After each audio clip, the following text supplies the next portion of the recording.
Mainit na issue ngayon ng Pogo. Alam naman natin kung sinong promotor niyan. Sino ba? Kaninong administrasyon ba nagsimula ang mga Pogo na yan? Kaninong administrasyon nagsimula at mabilis na lumaganap ang Pogo? Sinong promotor niyan? Enzo Recto, kalaban ang katiwalian at kasinungalingan, kakampi sa katotohanan at kabutihan. Ngayon na nai-expose na ang kasamaang dala ng Pogo na yan. Anong ginagawa ngayon ni Digong na Duterte? Sa isang interview sa kanya sa Tacloban, kasi pumunta siya ng Tacloban, in-interview siya doon. Pinagtanggol ni Duterte ang Pogo. Sabi ni Duterte, kailangan kasi ng Pilipinas ng pera eh. Malaki daw ang perang nakukuha dyan sa Pogo. Malaking buwis ang kinikita dyan ng gobyerno sa Pogo at kailangan natin ang pera. Kaya kung ang mga Pogo na yan, ang purpose daw niyan kaya pinayagan niya nung panahon niya ay dahil kailangan nga ng bansa ng pera. Para kay Digong, walang masama sa Pogo. Kaya pinapasok niya ito. Panahon ni Pinoy, wala pa naman yung mga Pogo na yan eh. Kasi maski tumayag ako dahil kailangan natin ng pera. Marami tayong mga sinugan, hingin ng tulong, makakatulong. Malaki o mano ang nakukuhang revenue o kita ng Pilipinas mula sa buwis ng Philippine Offshore Gaming Operations o POGO. Sa isang press conference sa Tacloban City kahapon, sinabi ni dating Pangulong Rodrigo Duterte na malaki ang naitulong nito sa gobyerno.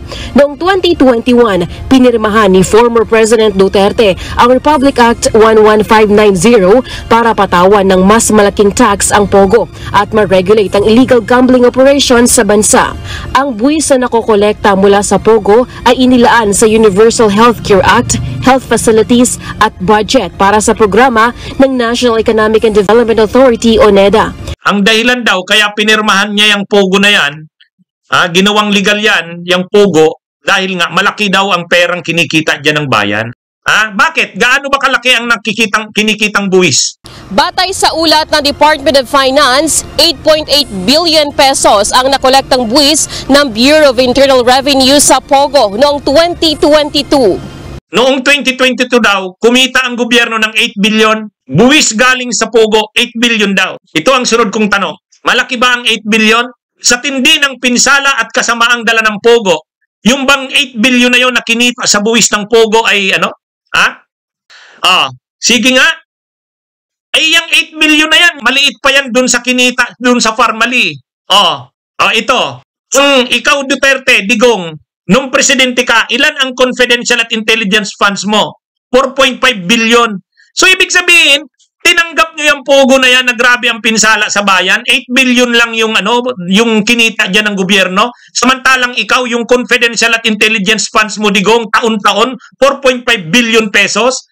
So, ibig sabihin, kahit alisin mo yung POGO na yan, alisin mo lang yung confidential at intelligence funds mo, Duterte, kaya na halos punuan yung buwis na galing dyan sa POGO na yan. Di ba? Yung anak mong si Pulong, magkano ang budget sa First District ng Davao City ng congressman siya? Mula sa 3 taon ni Pulong na congressman nung panahon na ikaw ay presidente. 51 billion pesos! Tingnan nyo yan. Si Pulong lang yun distrito niya lang, 51 billion pesos. Yung Farmally, 12 billion pesos. Yung transfer ng DOH papunta ng PSDBM, ginawa ni Duque nung panahon ng COVID, 47 billion pesos.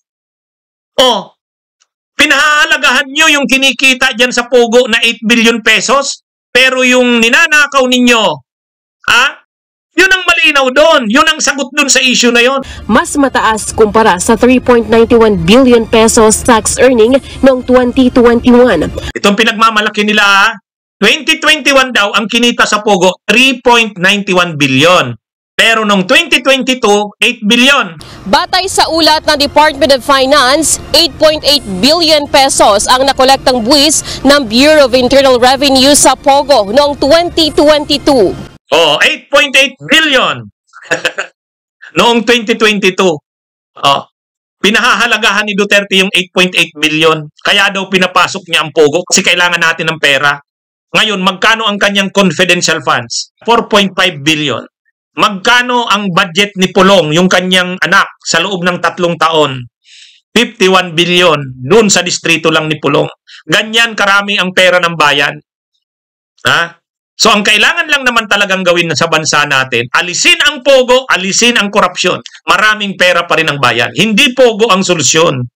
'Di ba? Yan 'yun. 8.8 million. Malaki na ba yung 8.8 million? Oh, actually ang kailangan lang ninyong gawin ng mga politiko, alisin niyo yung mga confidential at intelligence funds niyo. 'Di ba? Imagine niyo 'yan. 8.8 billion daw ang kinita noong 2022. Pinagmamalaki na yan. Ay ang nawawala sa korupsyon, sobra-sobra pa dyan. O hindi totoong walang pera ang bayan. Yung sinasabi ni Digong na kailangan daw kasi natin ng pera kaya pinapasok niya ang pogo. Ilan yung kinita noong 2022? 8.8 billion. Noong 2021, kung ilang billion something daw yun. Tignan nyo yan. 8.8 billion lang, nalalakihan na kayo? Ha? Galing sa buwis ng pogo? Ano yan eh? Balikan natin. Mas mataas kumpara sa 3.91 billion pesos tax earning noong 2021. 3.91 billion noong 2021. Tapos ang daming pinsala sa bayan. Ang totoong nanginginabang ng malaki sa pogo, silang mga politiko. Halimbawa, doon sa Cavite, sino ang kumita ng malaki doon dahil sa pogo? Mga Rimulya. Yung lupa nila, yung isla ng Island Cove, na halos wala, hindi develop. Na-acquire nila siguro yon. Iwan natin kung libre lang yon o bayad lang sa kanyang ama na pagkabugado o baka nabili nila napakamura. Nang nagpumasok yung pogo doon sa Cavite, magkano ang bili sa ano nun? 10 billion pesos yata ang bili sa Rimulya nun. Naging Island Cove ngayon. Isa sa pinakamalaking pogo hub. O yun ang mga kumita dyan. Sila Bilyar. Kasi yung mga real estate nila, inupahan ng mga pogo. Yung mga malalaking oligarko na may mga negosyo sa real estate, kumita yung kanilang mga real estate businesses dahil sa mga pogo na yan. Yan ang mga kumita dyan. Kumita yung Justice Secretary dahil yung mga officials ng DOJ, kasi pagpasok ng mga pogo, dadaan mga pinapalusot, walang mga visa, walang alien employment permit. Pagpasok dyan sa immigration, ang laking lagay na nakuha nila. Yung in-expose ni Risa Hontiveros na pastillas scam, yun. Yung mga mayors, yung mga governors, yan. Sila ang mga kumita dyan ng malaki. Pero kung ang bayan, magkano ba yung 3.9 billion noong 2021 na kinita sa buwis daw ng pogo? Magkano ba yung 8.9 billion o 8.8 billion noong 2022? Ang liit niyan. Sila talaga ang kumita ng malaki dyan. Itong mga trapong mga politiko. Kaya ayaw nilang paalisin na yan. Di ba? Ayan ang totoo. Ang bayan, ano dyan eh? Yung buwis na 3.9 billion noong 2021? Wala yan. Ang liit ng 3.91 billion sa mga ninakaw ng politiko. Alisin lang ang korupsyon sa gobyerno, sugpuin ang korupsyon, kahit walang pogo, mas maraming pera ang bayan. May kulanong salita na ang ibig sabihin dito ay ang pagkakaisa. Bunyog Party List. Halika na, Bunyog Party List ka na. Halika na, Bunyog Party List ka na. Sa susunod, ang atinang suportahan, Bunyog Party List, nagtataguyod ng katotohanan, lumalaban para sa bayan.